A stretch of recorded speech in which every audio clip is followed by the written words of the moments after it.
Hello everyone, my name is Bharat Tyagi, faculty of physics, PP Savani centre for excellence. ये last time मैंने आपको question देके छोड़ा था। ये इस क्वेश्चन का डायग्राम बनाने के लिए मैंने बोला था आपसे, तो अभी मैं डायग्राम बनाने वाला हूँ। आप चेक करना आपका डायग्राम सही बनाता है या नहीं। ऑब्वियसली कॉम्प्लिकेट क्वेश्चन है, जैसे मैंने लास्ट टाइम बताया था, तो किसी को डिप्रेस होने की, स्ट्रेस लेने की ज़रूरत नहीं है, ये सबसे नहीं होगा। A ball starts falling with, question ये दिया हुआ, ball starts falling with zero initial velocity on a smooth incline plane which forms an angle alpha with horizontal, which forms an angle alpha with horizontal. तो incline plane है जिसका horizontal के साथ angle बन रहा है एल्फा। पहला information ये है, तो ये वाला एंगल हो गया alpha. Having fallen through a height h, the ball rebounds elastically off the incline plane. तो सपोज़ ये हाइट है एच, ये हाइट है एच, यहाँ से बॉल रेस से ये स्ट्राइक यहाँ पे फॉल करी और स्ट्राइक करी इधर, और ये इलास्टिकली रीबाउंड कर रही है। इलास्टिकली रीबाउंड करने का मतलब क्या हुआ कि ये सेम एंगल पर रीबाउंड करेगी। तो अब किस एंगल पर ये रीबाउंड करेगी, पहले तो वो हमें देखना होगा किस एंगल पर रीबाउंड करेगी। इंक्लाइन प्लेन का एंगल है एल्फ़ा, ठीक है। और अगर इंक्लाइन प्लेन का एंगल 0 होता तो ये 0 डिग्री पे इंक्लाइन करती, 0 डिग्री पे वापस जाती। और अब अगर एंगल एल्फ़ा है तो एल्फ़ा पे एल्फ़ा पर ये इंक्लाइन करेगी, एल्फ़ा मिडिल पॉइंट के साथ, और ये सेम एंगल एल्फ़ा इधर, तो ये 2 एल्फ़ा पर इंक्लाइन करेगी। तो आपको इसको फैक्ट की तरह याद रखना है। अगर आप इंक्लाइन प्लेन लेते हो और उस पर बॉल स्ट्राइक करते हो और वो इलास्टिकली रिबाउंड करती है, तो अगर इंक्लाइन प्लेन का एंगल एल्फ़ा है तो वो 2 एल्फ़ा के साथ स्ट्राइक करके वापस जाएगी। ये वैसे ही है जैसे आपने 10th क्लास में रिफ्लेक्शन पढ़ा था। तो रिफ्लेक्शन में जो हम मिरर का एंगल चेंज कर देते हैं, तो उस जितना हम चेंज करते हैं उससे डबल चेंज आता है उस टोटल एंगल के बीच में, between incident ray and reflected ray. तो अगर आप थीटा एंगल चेंज कर दो मिरर का, तो इंसिडेंट रे और रिफ्लेक्टेड रे के बीच का एंगल जो है वो 2 थीटा चेंज हो जाता है। सेम चीज़ यहाँ पर हो रही है। अगर आप एल्फ़ा कम करते जाओगे, 0 कर दोगे, तो ये 0 हो जाएगा। ओके, तो इसको, हाँ ठीक है। तो यहाँ से रिबाउंड करके प्रोजेक्टाइल बनाएगी। प्रोजेक्टाइल कुछ इस टाइप का बनेगा, यहाँ से स्टार्ट करके प्रोजेक्टाइल नीचे की तरफ जाएगा, इस टाइप का प्रोजेक्टाइल बनेगा। ये हमारी वेलोसिटी की डायरेक्शन होगी, इनिशियल वेलोसिटी u, ठीक है। इनिशियल वेलोसिटी होगी हमारे पास u। अब ये जो वेलोसिटी है वो इस पॉइंट पर जो बॉल ने स्ट्राइक किया उसकी वेलोसिटी के बराबर होगी। तो वो दोनों वेलोसिटी सेम होनी चाहिए, यानी h हाइट से ड्रॉप करने के बाद बॉल की स्पीड क्या आती है, वही स्पीड यहाँ पर रहेगी। ओके, अब पॉइंट ये है कि ये वाला एंगल कितना है। तो ऑब्वियसली ये जो लाइन है ये वाई एक्सिस है और ये परपेंडिकुलर है इंक्लाइन पर। तो अगर ये एंगल एल्फ़ा है तो ये वाला एंगल 90 माइनस एल्फ़ा होना चाहिए, ठीक है। ये हमें पता चल गया। ये हाइट एच दी हुई है, यहाँ तक की हाइट एच है। ओके, ये इन्फॉर्मेशन है हमारे पास। जी का वेरिएशन कैसा आएगा वो आप देख सकते हो। चलो मैं बना देता हूँ फिर भी उसे। ये जी इधर होगा और ये जी कॉस एल्फ़ा हो जाएगा, और इस साइड में जी साइन एल्फ़ा हो जाएगा, ठीक है। तो ये डायग्राम हमारे पास हो गया। पहले तो हम निकालते हैं यू कितना होना चाहिए।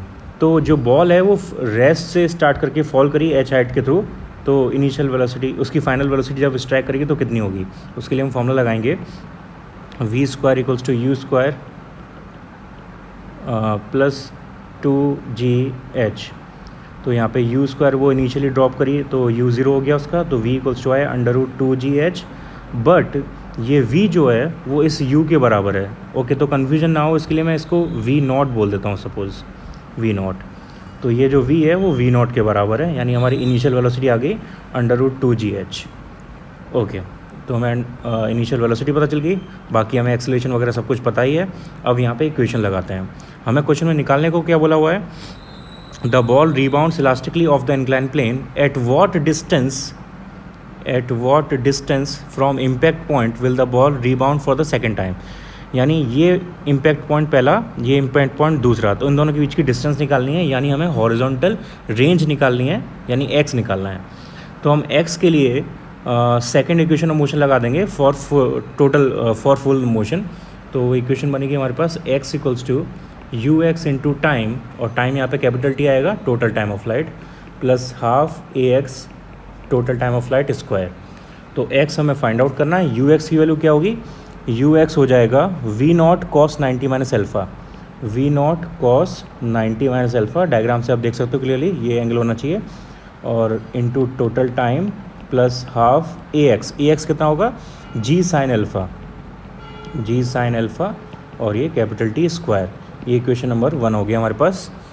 अब लगाते हैं परपेंडिकुलर मोशन यानी वाई मोशन के लिए। तो थ्रू आउट पूरे मोशन के लिए वाई एक्सिस के अलाउंग सेकेंड इक्वेशन लगाते हैं। तो ये हो जाएगा y equals to u y capital T plus half a y capital T square.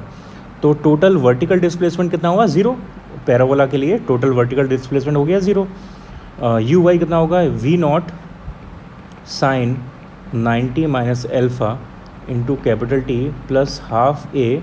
अब वर्टिकल एक्सेलरेशन कितनी है? जी कॉस अल्फ़ा, लेकिन नेगेटिव डायरेक्शन में नीचे की तरफ, तो g cos alpha negative capital T square.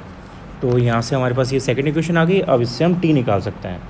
तो ये हो जाएगा v naught sine 90 minus alpha is cos alpha equals to into T equals to 1/2 g cos alpha into T square. तो कॉस अल्फ़ा से cos alpha cancel out, T से square cancel out, T equals to आ गया 2v0 divide by जी, और we not की value थी √2gh divide by जी। तो ये आ गया हमारे पास कैपिटल टी।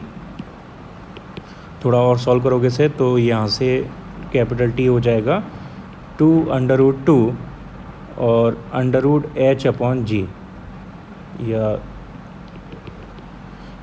2√2h/g ऐसे लिख सकते हैं। ये हमारे पास टोटल टाइम ऑफ फ्लाइट आ गया equation number 2।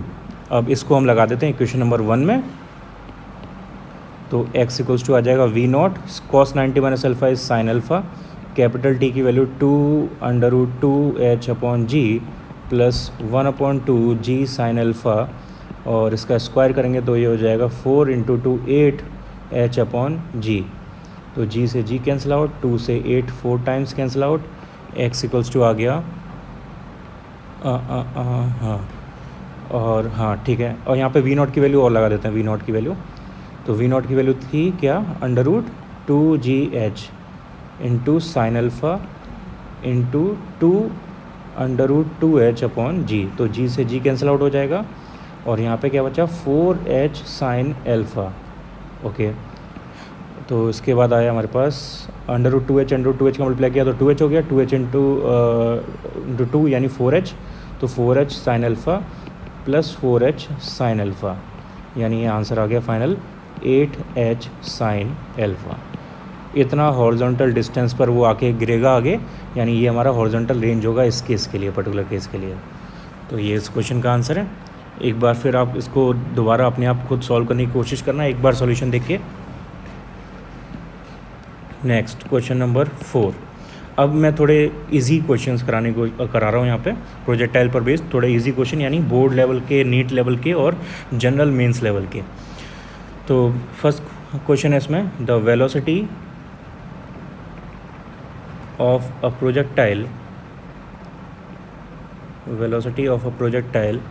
when it is at the greatest height, velocity of projectile when it is at the greatest height is √2/5 times its velocity when it is at half of its greatest height. Determine its angle of projection.